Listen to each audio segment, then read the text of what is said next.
وبارك اللهم صل على سيدنا محمد وعلى آله وأصحابه وعلى بيته وبارك وسلم۔ نہایت ہی واجب الاحترام عظیم ساتھیو، سورہ قصص کا آخری رکوع یعنی 6 آیات مقدسہ کا مطالعہ باقی ہے، ترجمہ باقی ہے۔ شروع کر دیں اللہ کے نام سے شروع۔ تلک الدار الآخرۃ، اعوذ باللہ من الشیطان الرجیم، بسم اللہ الرحمن الرحیم۔ تلک الدار الآخرۃ نجعلها للذین لا یریدون علوا فی الارض ولا فسادا، یہ آخرت کا گھر یعنی جنت ہم ان کے لیے کرتے ہیں جو زمین میں تکبر نہیں چاہتے، ولا فسادا اور نہ فساد، والعاقبۃ للمتقین اور عاقبت پرہیزگاروں ہی کی ہے۔ من جاء بالحسنۃ فلہ خیر منہا، جو نیکی لائے اس کے لیے اس سے بہتر ہے۔ اللہ کے محبوب رسول صلی اللہ علیہ وسلم نے فرمایا کہ اللہ فرماتا ہے جو میری بارگاہ میں ایک نیکی لائے تو میں اس جیسی 10 دیتا ہوں اور ازید یا زیادہ دیتا ہوں۔ وَمَنْ جَاءَ بِالسَّيِّئَةِ فَلَا يُجْزَى الَّذِينَ عَمِلُوا السَّيِّئَاتِ إِلَّا مَا كَانُوا يَعْمَلُونَ، اور جو بدی لائے بد کام والوں کو بدلہ نہ ملے گا مگر جتنا کیا تھا۔ مرحبا۔ ان الذی فرض علیک القرآن لرادک الی معاد، بے شک جس نے تم پر قرآن پاک فرض فرمایا تمہیں پھیر لیا جائے گا،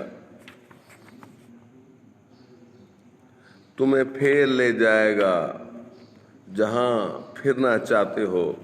قل ربی عالم من جاء بالہدی ومن ہوا فی ضلال مبین، تم فرماؤ میرا رب خوب جانتا ہے اسے جو ہدایت لایا اور جو کھلی گمراہی میں ہے۔ وما کنت ترجو، اور تم امید نہ رکھتے تھے، ان یلقی الیک الکتاب الا رحمۃ من ربک فلا تکونن ظہیرا للکافرین، اور تم امید نہ رکھتے تھے کہ کتاب تم پر بھیجی جائے گی، ہاں تمہارے رب نے رحمت فرمائی تو تم ہرگز کافروں کی مدد نہ کرنا۔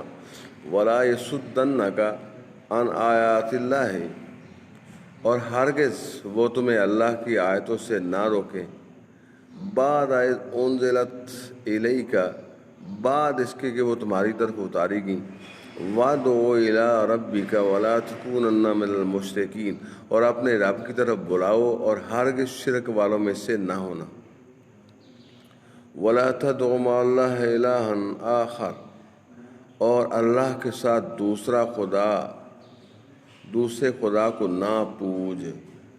لا الہ الا ہو، اس کے سوا کوئی خدا نہیں۔ کل شیء ہالک الا وجہہ، اللہ کی ذات کے سوا ہر چیز فانی ہے۔ لہ الحکم والیہ ترجعون، اسی کا حکم ہے اور اسی کی طرف پھر جاؤ گے۔ صدق اللہ العظیم وبلغنا رسولہ النبی الکریم ونحن علی ذلک لمن الشاہدین والشاکرین والحمد للہ رب العالمین۔ سورہ عنکبوت کے سورہ عنکبوت سے فیض حاصل کرنے کے لیے تھوڑی دیر بعد حاضر ہوتے ہیں۔ السلام علیکم ورحمۃ اللہ۔